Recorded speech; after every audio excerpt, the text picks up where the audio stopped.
I'm Marshall Kozlov. And I'm Mike Duran. Welcome back to Counterbalance.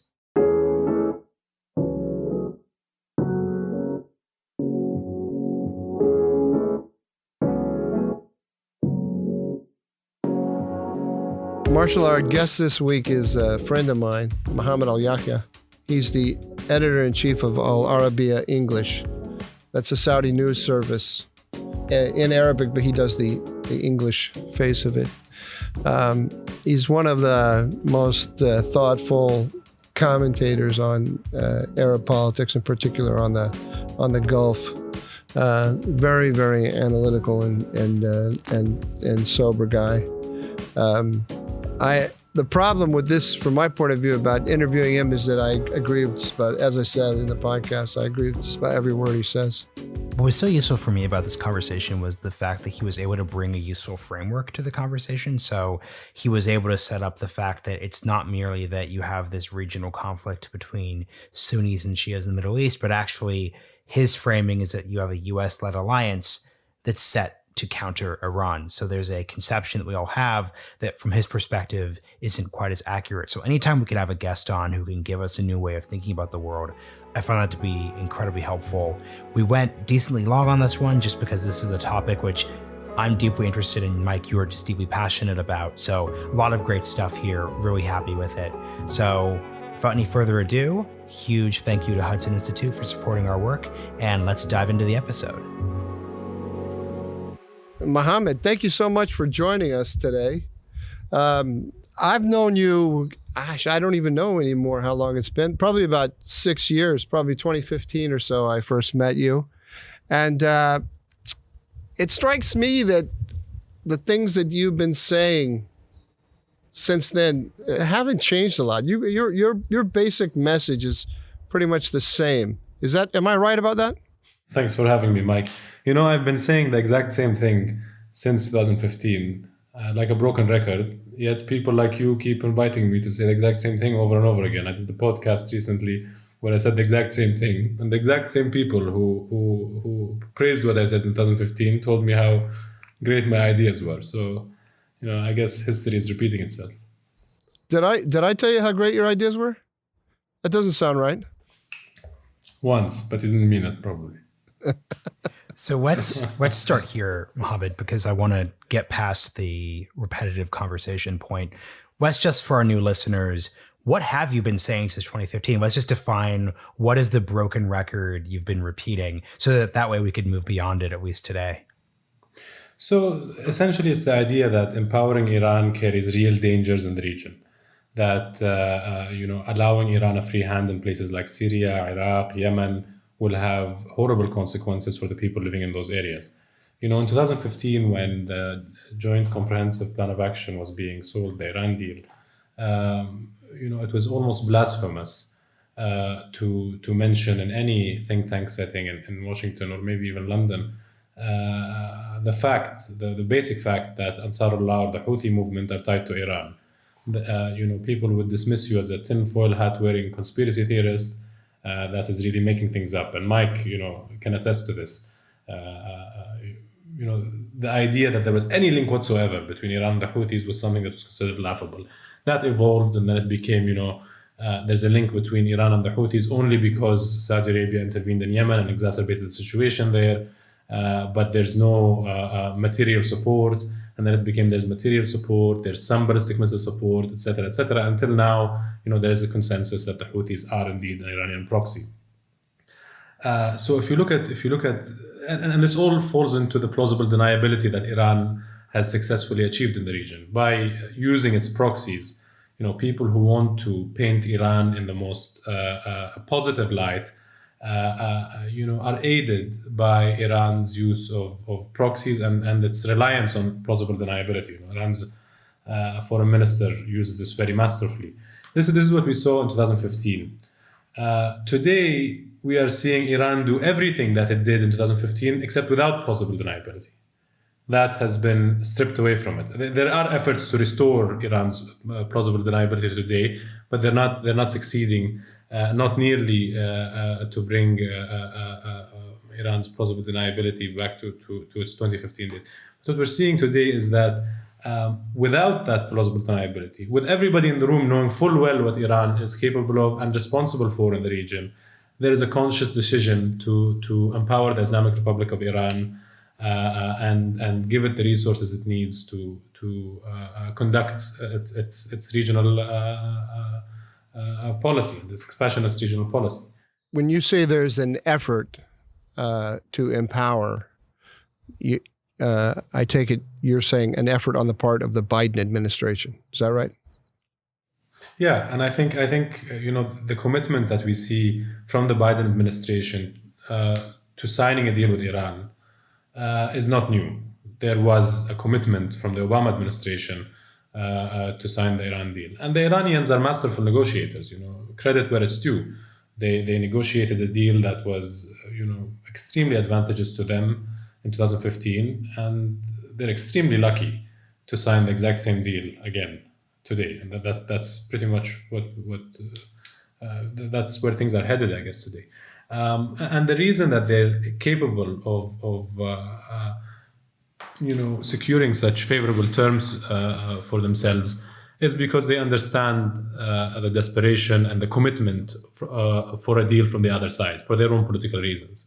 They know that signing a deal and closing a deal is non-negotiable for the Biden administration, and insofar as that, they are going to extract the maximum number of concessions. And within the next, in the coming days or weeks, we're going to see what's going to happen in Vienna, and I think it's going to come with massive concessions for the Iranian regime. And we're going to see the exact same thing that we saw under the Obama administration. This is going to be sold as purely a nuclear deal. The regional aspects of Iran's behavior are going to be dealt with afterwards. But the only problem with that is that the Biden administration seems intent on lifting terrorism-related sanctions and not nuclear-related sanctions. And if you look at the Obama, the JCPOA in 2015, it lifted almost all sanctions for only nuclear restrictions, inherently ignoring why a nuclear Iran is a dangerous country in the first place, because it is such a bad actor in the region. There's a reason that people aren't making a deal with Pakistan or a deal with India.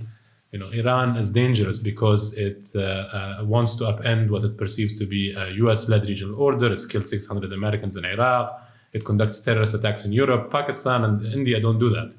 That's why they aren't considered threats to the international community.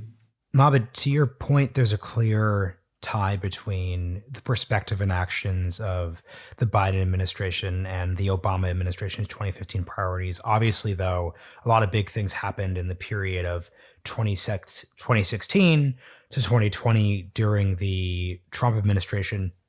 How did not the dynamics over the past 4 years during that administration shift the perspective or state of play in the region now with the Biden administration's in the driver's seat again? So what the 4 years since the end of the Obama administration proved was how much the rapprochement with Iran embodied in the JCPOA is a failure. The JCPOA was signed.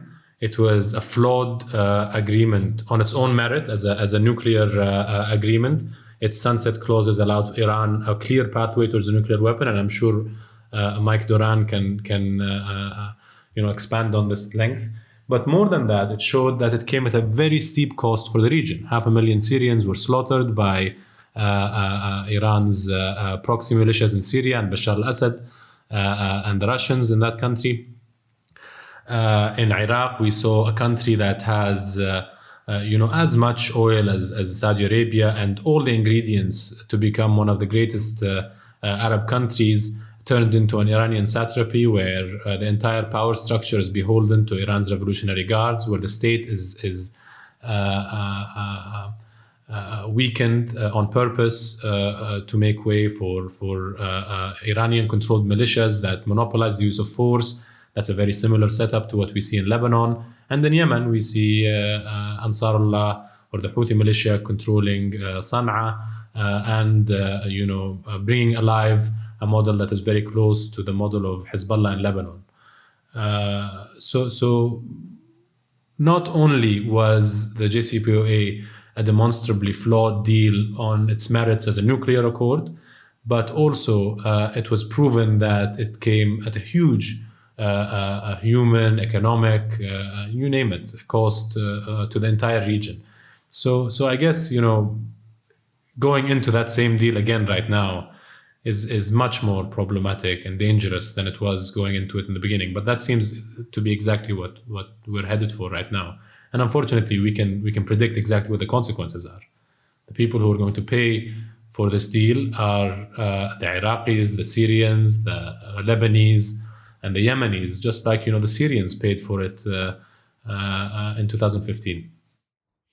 My problem with having you as a guest on the podcast is that I think I agree with every word that you say. So I'm sitting here trying to decide whether I should just say yes, yes, yes, or should I play devil's advocate?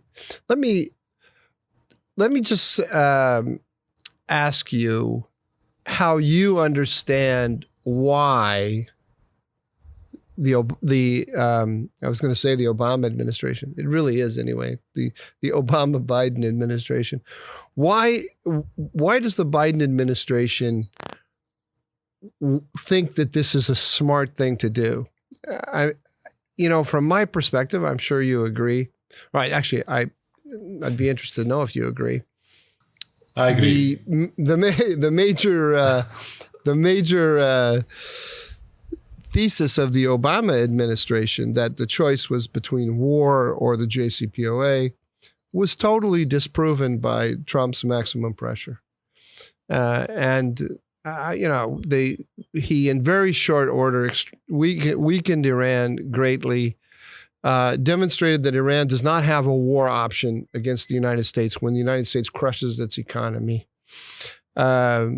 Killed Qasem Soleimani. Meanwhile, presumably it's the Israelis who have blown up Natanz now or caused significant explosions at Natanz at least twice. They killed Fakhrizadeh, the head of the Iranian nuclear program. They spirited out of Tehran the nuclear archive. So they demonstrated that they have the run of Iran. That not a single, as far as we know, not a single Israeli has been killed in any of those operations. So what that proves is there is a middle option between war and the JCPOA, and it's called aggressive containment. That's been proven now, and yet they run back to it. The Biden administration runs back to the JCPOA like it's 2016 again. Like it's, like we're still back in 2015 and they can still make all the same arguments as if none of this happened. Now, obviously they can make all those same arguments, but they're not particularly convincing. And I just wonder why you think they're doing it.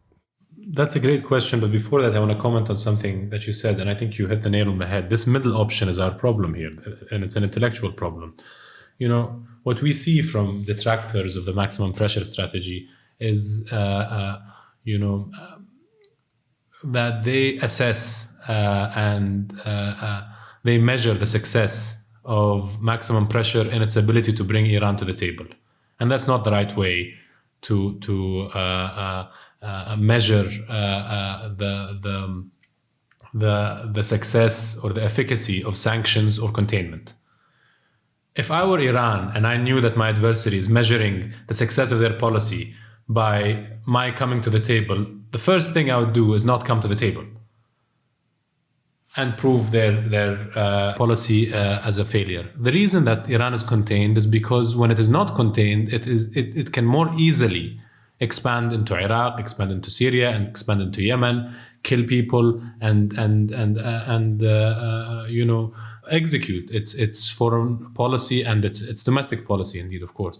The reason that Iran is contained is because depriving Iran of US dollars is depriving it of much needed financial resources to sustain its bloated regional proxy network of over 100 Shia militias. These militias need US dollars for salaries, they need US dollars to procure weapons, they need US dollars for their operations. All of these things are supremely important. And if we all agree that Iran shouldn't be engaging in these activities, then we should all be in agreement that depriving Iran of the resources it needs to prosecute this endless war that it has in the region is a priority. So I think the healthy way and the correct way rather to approach sanctioning and pressuring Iran is to say, if Iran comes in, knocks the door and says, we want to come to the negotiating table and find a common ground or find a solution, that's great. Always keep the door open. Never shut the door in their faces. But if they don't want to, that's also fine. Containing Iran is a noble, good goal in and of itself. You will be thanked for it by Iraqis, you'll be thanked for it by Syrians, you'll be thanked for it by Yemenis, and you'll be thanked for it by Lebanese. The people who will not thank you for containing Iran are the dozens of Iraqi Shia militias that Iran controls, Iran's militias in Syria. Hezbollah certainly will be very, very upset and mad that you're containing Iran. And the same thing with the Houthis. You're inconveniencing Iran's proxies by containing Iran and depriving its revolutionary guards of cash. And this is an important point that I think is amiss in the policy debate about the JCPOA and the policy debate around assessing the success of the maximum pressure campaign. I see this on Twitter and I see this elsewhere. Now we all know that the maximum pressure campaign was a failure. It's a strategic failure. Wait, we don't know that. Based on what are you assessing that this maximum pressure was a failure? Based on the sole metric of whether Iran came to the table or not? Well, if Iran knows that this is your only metric through which you are assessing the success of this deal, of course it won't come to the table. It's going to wait for the Biden administration because the Biden administration is wholly committed to a deal. The Iranians have played it right time and time again. I would put it slightly differently and say, or make the same point in a different way, and just say that Barack Obama did something incredibly intelligent. And that is that he sold a policy of appeasing Iran in the region to the American public as a narrow arms control agreement. So that even people still argue about the JCPOA as if it's an arms control agreement, when of course it's much more than that, as you're saying. Can you expand a bit on that, Mike? Just I'd love to hear we're in a position where the two of you are so aligned that we could get an expansion from you on that. Well, so as Mohammed said, the Biden administration is being very deceptive in saying that it only suggesting, hinting, implying that the JCPOA does not restrict the United States from imposing sanctions on Iran for its militia activity in Iraq, for the promotion of terrorism, for human rights, for what they call non-nuclear. But it does. The JCPOA strips from the hands of the United States the primary non-military tool for containing Iran in the region, namely sanctions. Because all sanctions against Iran, all significant sanctions against its financial system, against the IRGC, all of those are lifted by the JCPOA. Now, they never want to admit that, so they play all kinds of communications tricks not to admit it, including the way they wrote the text of the JCPOA. If you go line by line through the text of the JCPOA, you see when it talks about European sanctions, it says all sanctions. When it talks about United Nations sanctions, it says all sanctions. When it talks about American sanctions, it puts in an annex buried in the text, an annex, a list of all the entities that will not be sanctioned, and that's how you comply with the JCPOA. So by just putting a list and saying that, the list in Annex 4, Section 2, or whatever it is, will be America will lift sanctions against those entities, which leaves the impression that it's only. Oh, by the way, the JCPOA text also talks about nuclear related sanctions. So, but all of the Obama administration redefined every sanction as a nuclear related sanction. So there's no such thing as a matter of policy or law as a nuclear versus a non-nuclear sanction. They're just sanctions on Iranian entities, like on the central bank, on the fund, on a bunch of different banks, on certain companies, and so forth. And if you look at the actual texts of the law, often it's for a whole range of activities because of their human rights abuses, because of their nuclear program, because of their ballistic missiles program, and so on. We're going to put a sanction because of their money laundering. We're going to put a sanction on the central bank or whatever. So there's no way, as a legal matter, to disentangle those things. And so what the Obama administration did is it just said, well, every sanction is a nuclear sanction, because what are we trying to do? We're trying to get them on the table on the nuclear program. So now that's what they did. So the Obama administration redefined all of sanctions in that way. How can they do that? Because when you lift the sanctions, it's just a question of the president exercising his waiver authority. The president, all he has to do in order to lift the sanction is he sends a notification to Congress saying, I see a national security interest in lifting this sanction. He doesn't have to explain what it is. He doesn't have to say, because it's a nuclear sanction or a non-nuclear sanction. But when the Biden people go out and talk to the press, they say, oh, like the other day, Rob Malley, the Iran envoy. I'm sorry, I'm going on and on about this, but it just drives me crazy, all the little games. So I'll stop here. But Rob Malley goes out, he says on Newsnight or whatever, it's not, what's it called? NewsHour. He says, well, we're going to have to do the painstaking work of going through all those sanctions that the Trump administration put on Iran and try to figure out, what we need to lift in order to be in compliance with the JCPOA. What a load of hogwash. There's no painstaking work. They know they're going to lift all of it. It's all kabuki to pretend that they're trying to decide which one is a nuclear sanction and which one is a non-nuclear sanction. For all the reasons I said, this is nonsense. This is just a game. Of course, but that's very necessary because Iran's central bank and national oil company are subject to U.S. terrorism sanctions. There has to be contortionism in order to lift those sanctions. So all of this is necessary.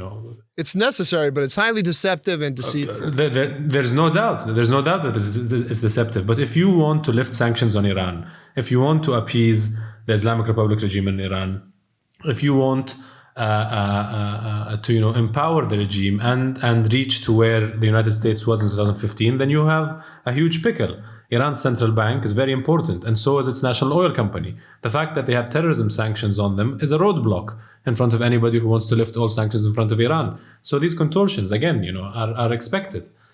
Doesn't make them any less deceptive, but they are expected. A lot of what we're seeing today is just expected.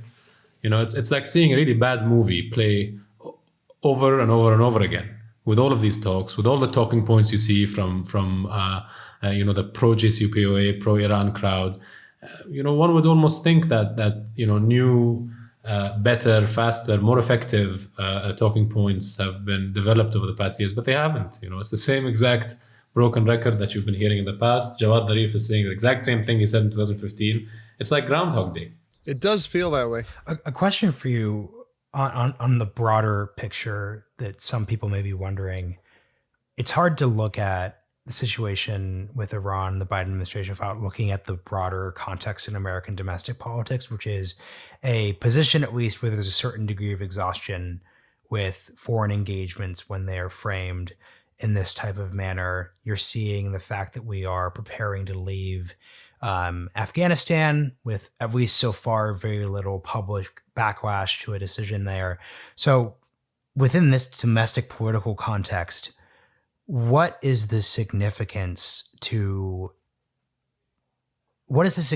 of like Iranian regional hegemony? Because when you're talking about Houthi, when you're talking about Yemen, when you're talking about Iraq, if you're talking about the fact that the Iranian Revolutionary Guard obviously killed American servicemen and women during the Iraq War, from my perspective, it's just hard to see that rhetoric mattering as much during this moment. So can you just speak to this phenomenon?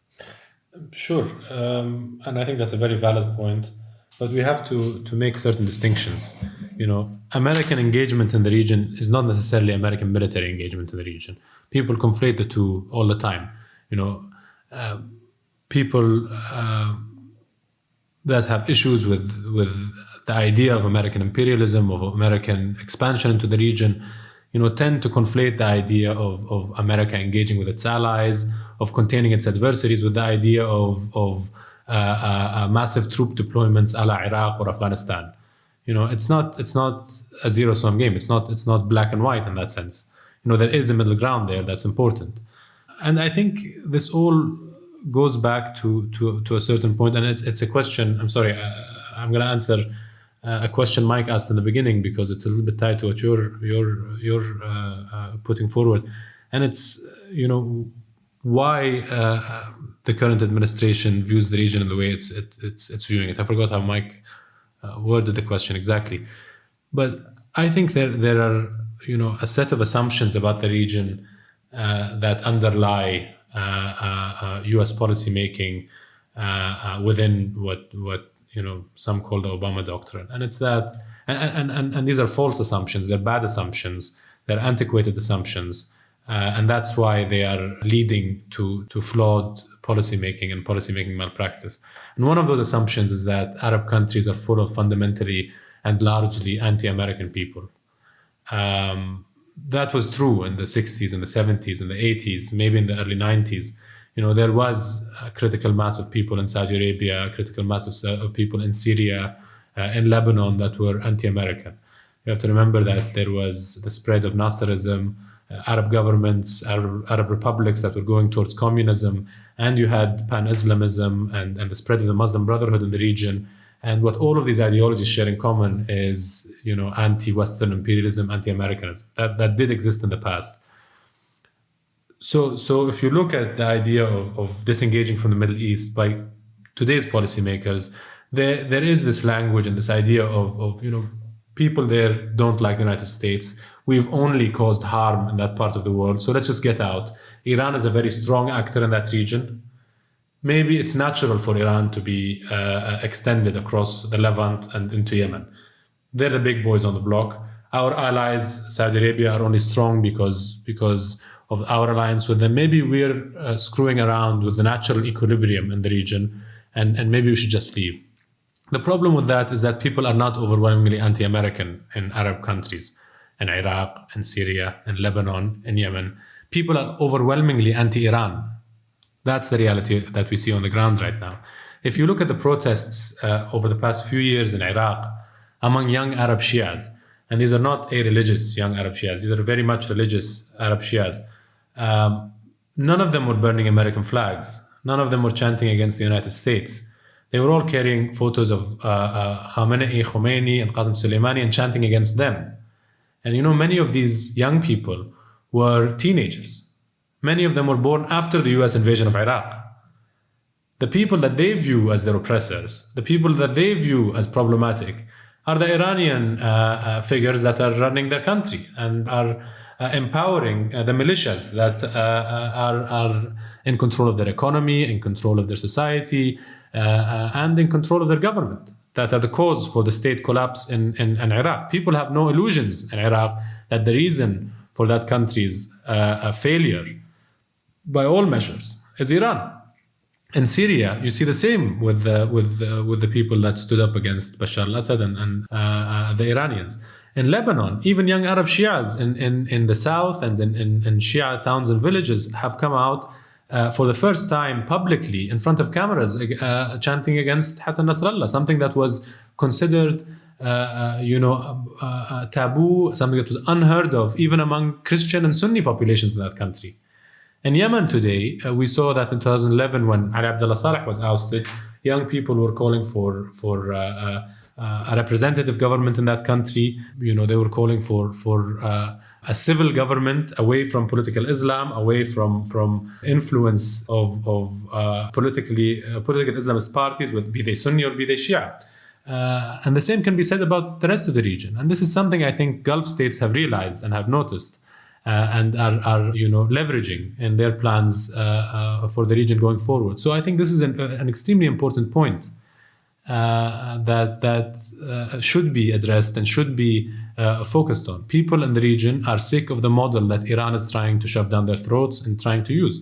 And it's important to look at what kind of model that Iran is trying to use. Iran uses a two-pronged approach. There are economic carrots and then there's the stick of ideology that can also be a carrot sometimes. They've got this anti-imperialist political ideology where the theology takes a back seat. It's the Shia aspect takes a back seat to the fundamental anti-Western, anti-American ideology that it shares with the Muslim Brotherhood, with Al-Qaeda, with all sorts of other groups in the region. And that's why there's synergy between them, and the Al-Qaeda leaders are sitting in Iran. But that's what it comes and gives young people in the region. This ideology that's bigger than them, something that they can be part of, and it empowers them economically. Today, it doesn't have the resources to entice people economically, and young people aren't buying this anti-American, anti-Western, anti-imperialist ideology. They're plugged in to social media, they're plugged into the internet, just like young people are everywhere else around the world. They're exposed to the exact same movies and the exact same sitcoms that everybody else is exposed to. They've got similar aspirations. So the region has fundamentally changed. And it's not a region that's fundamentally anti-American, fundamentally anti-Western. It just isn't. And policy has to change in order to catch up with the changes that societies across the region have witnessed.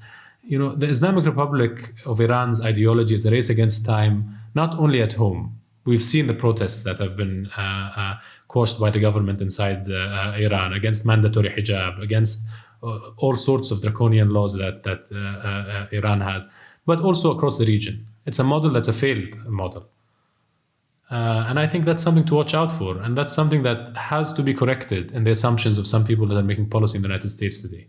But of course, they don't admit that they are empowering Iran, and that they are looking at Iran as a partner for the United States in stabilizing the region. I would just add one thing to what you said, which is that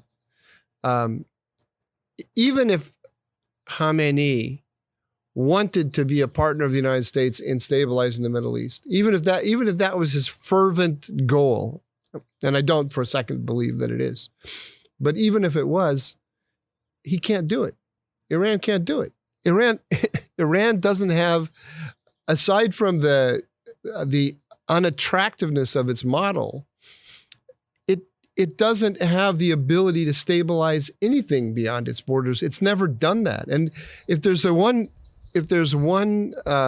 group of people that should be aware of that, it's the former Obama officials who are now Biden officials. Because when the United States pulled out of Iraq, Obama pulled out precipitously against the advice of his CENTCOM commander, who's now his Secretary of Defense. He pulled his troops out under the theory that the overlapping interests of Iran and the United States in Iraq, I mean, they look at it and they have this theory of Iran, which says Iran is interested in stabilizing Iraq and we're interested in stabilizing Iraq.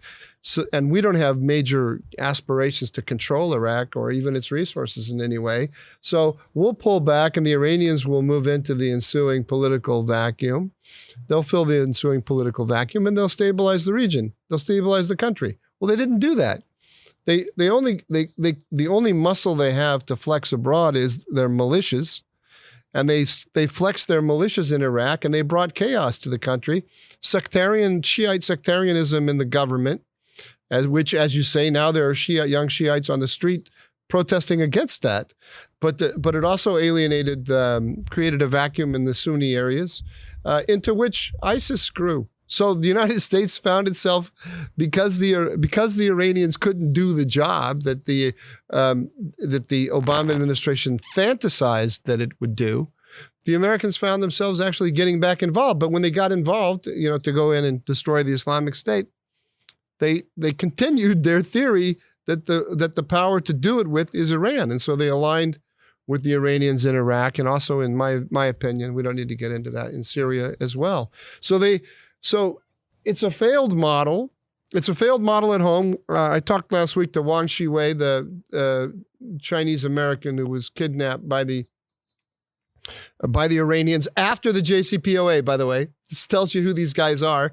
They get the deal of the lifetime handed to them on a platter by Obama. And what's the first thing they do? They kidnap an American. right? To hold him. And they told him, his captors told him. He said they charged him and convicted him of being a spy, but they told him they didn't ever interrogate him about his alleged espionage activities, because they told him, we're basically holding you as a bargaining chip in order to get either more money or to get some real Iranian spies out of American prison. And so he said the whole time that he was in Iran, he never met anyone who supported the regime. Nobody. So nobody supports the regime at home. The only people who support it abroad are people who are either paid to hold a gun for them, or who have a gun held to their head, with the possible exception of some communities in Lebanon. There may be some actual, genuine, heartfelt, sincere support for Khamenei among those sad people. I don't know. But they have no support at home, no support abroad, and they can't do the job. This is the dumbest policy that the United States has ever carried out, as far as I am aware of. I mean, they certainly won't be able to do the job if sanctions remain. I mean, what they need the most right now is an appeasement policy a la the Obama appeasement policy, which it seems that they're going to get. But I think you make a very important point about this farce that was being advertised during the Obama administration, which is the idea that Iran was fighting ISIS in Iraq.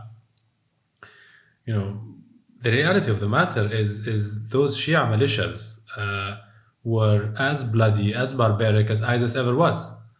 What they did to Sunnis in Sunni towns and cities in Iraq caused them to flee to ISIS areas. That prolonged the popularity of ISIS, that prolonged its ability to sustain itself. That's the reality of what we saw under the Hashd al-Sha'bi in Iraq. If ISIS is barbaric because it burns alive a Jordanian pilot that it captures, then the Hashd al-Sha'bi is barbaric because it slices up Sunnis above a bonfire like a kebab and takes a video of it. It's the same type of barbarity, it's the same type of terrorism, it's the same type of psychological warfare, and that prolonged the conflict and caused people to flock towards Daesh, not away from Daesh. So you just reminded me of that talking point, or that idea, and I thought I should mention that. All this is bringing to mind something you said on a recent podcast appearance that was very interesting, because I think people are looking for frameworks to understand these different issues. You pointed out that there's a conception that the principal divide in the Middle East is between Sunnis and Shias. Therefore, objective of many American policymakers, specifically the sorts of people who are in the Obama administration or now in the Biden administration, was to create some type of regional balance of power, much like you would see in Europe after centuries of terrible political warfare, obviously. But instead, you argue that this really comes down to an American-led alliance versus Iran. So can you just articulate the point that you're making there about needing to reconceptualize what the actual divide in the region is? Sure, yeah. So essentially the idea that we saw and during the Obama administration being explained was that there is this regional struggle between Iran and Saudi Arabia, between Sunnis and Shias, where the United States is a neutral, removed, isolated third party that should be the adult in the room and try to de-escalate and engage with all parties involved. De-escalate and engage are two very important buzzwords for dealing with terrorist groups in the region and giving them concessions. But I think that couldn't be farther from the truth. I think the reality is that the struggle in the region is between the American alliance system and the United States primarily, and people who want to upend that American alliance system. And that causes, curious alliances sometimes. That's why Al-Qaeda and its leaders have been based in Iran, not under house arrest, not in jail. They were living freely under aliases. One of them was teaching history and walking down the street with his daughter before the Israelis took him out last year, and that's Saif al-Adil. No, that's Abu Khair al-Masri, sorry, not Saif al-Adil. So the real struggle we have in the region is between the Islamic Republic regime and the other actors that share the same goals that it has. Sometimes they cooperate, sometimes they don't. And what all of these people perceive to be a US-led regional order that they would like to upend. And that's why, they all set their sights on Saudi Arabia. They don't set their sights on Saudi Arabia because it's a Sunni power. They set their sights on Saudi Arabia because it's a US allied power. They couldn't care less what denomination the Saudis of Islam the Saudis followed. And this is a very important point, and it speaks to the effectiveness of the US alliance system.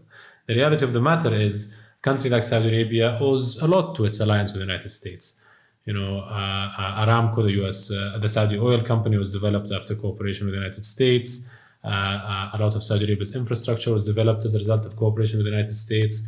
Unlike other countries that are oil-rich and with economies that are natural resource-based, like Venezuela or Iraq or Libya or Nigeria, Saudi Arabia has been improving year on year when it comes to basic metrics that measure a state's success, like literacy, like women empowerment, like public health, you name it. Saudi Arabia has been improving year on year for the past very many decades.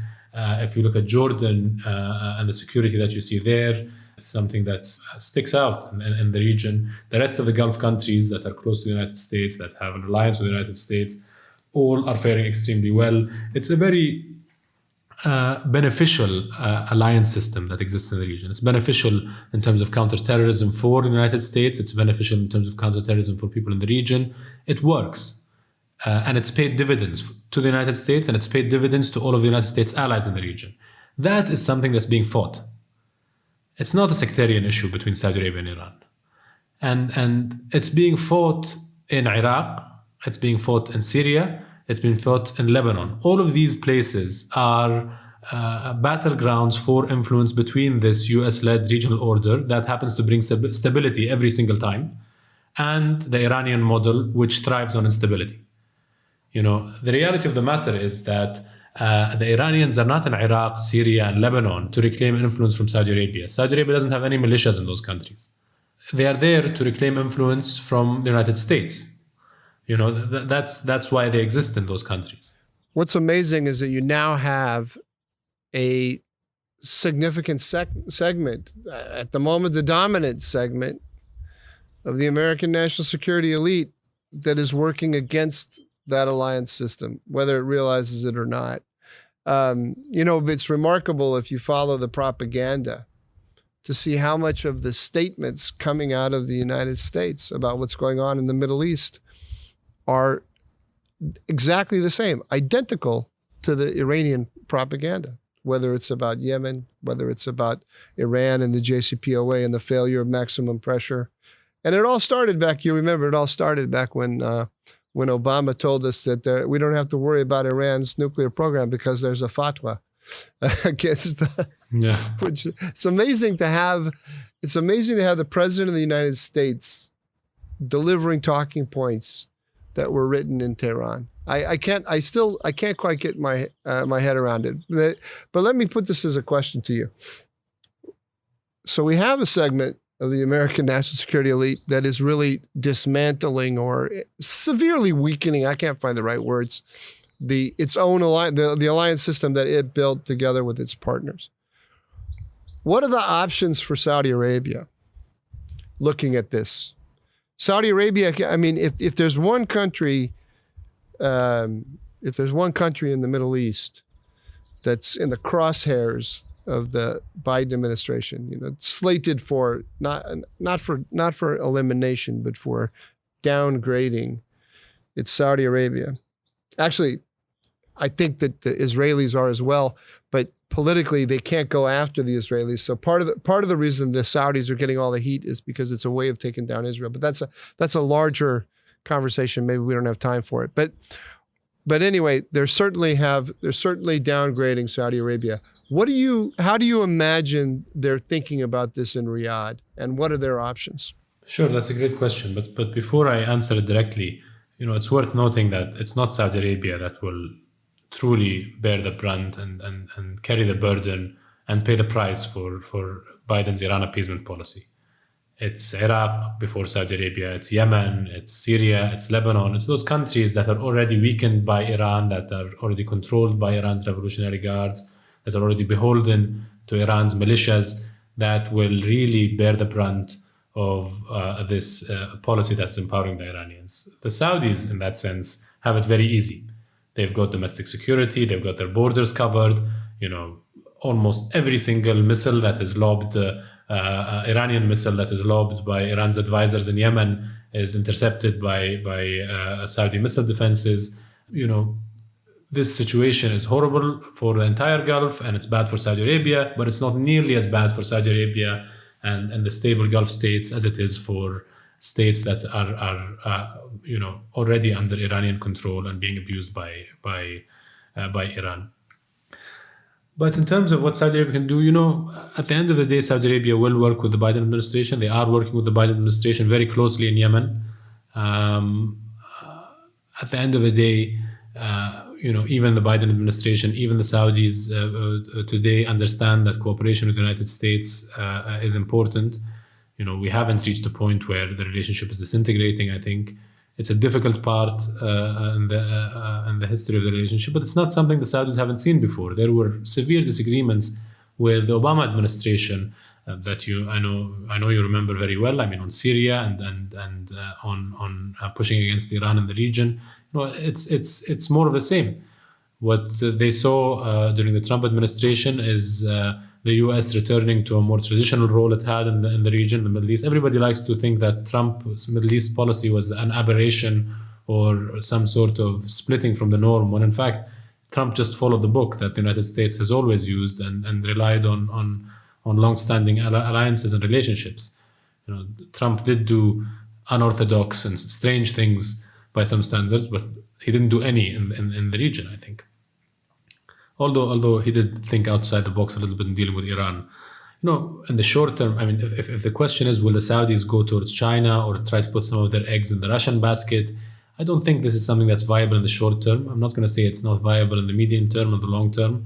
Again, administrations change in the United States, and I'm sure that there's going to be assessments on both sides about the reliability of the relationship.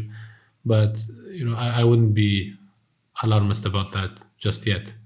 I think all of the United States, I think all of the United States allies in the region are thinking, very seriously and very clearly about, how they should understand the relationship with the United States, and that's not just Saudi Arabia. I mean, Israel as well. So for my last question here, we began with you making the point that you've essentially, in this topic area, been having the same conversation for 6 years. So looking forward, for the listenership especially, what should we all be focusing on? What's undercovered? What isn't the conventional wisdom hitting properly? I think that's a great question, and I think this is something we already touched upon. And it's what people are thinking in the region. And I think Arab Shias are the most important element we have in the region today. Arab Shias are splitting from Iran. They're splitting from Iran in Iraq, and they're splitting from Iran in Lebanon. And I think, whether it's reversed or not, whether Iran is appeased or not, the pressure strategy that's been used against Iran over the past 4 years has made certain things clear in the areas where Iranian militias and Iranian monopoly on the use of force is in control. So, Mohammed, for my final question, a lot of people are wondering about improved Israeli-Saudi relations. Of course, they're mainly thinking about it in the context of the Abraham Accords. But it seems to me that both the Israelis and the Saudis share discomfort with the Biden administration policy. I can imagine all kinds of ways in which they increased their cooperation, overtly and covertly, if only to make to present a common face to Washington. What do you think is the chance of that? Is this relationship going to develop during the Biden administration in response to what the Biden administration is doing, or is it on ice? The Saudis and the Israelis, I think, have long had intersections of interest, and those intersections have been, becoming more frequent in recent years. But I don't think they should be mistaken for alignments of interest or alignments of strategy. I think it's no secret that the Israelis and the Saudis have had counterterrorism cooperation under the table for many years. But the idea of overt official diplomatic relations, I think, is still tied to a resolution to the Israeli-Palestinian crisis. I take what the Saudis say at face value. They need to see a two-state solution. And when it comes to dealing with Israel, the Saudis have time and again reiterated that they take the Palestinian lead on this. Now, whether there is a political will on the Palestinian side or not, it's a totally different discussion for a different podcast, and probably a different guest, because I'm not an expert on the Palestinian-Israeli issue. But that's where I see things standing right now. Mohammed, thank you very much. It's been very enlightening. Of course, I agreed with everything, so that's why it's enlightening. Thanks for coming. Thank you all for your time.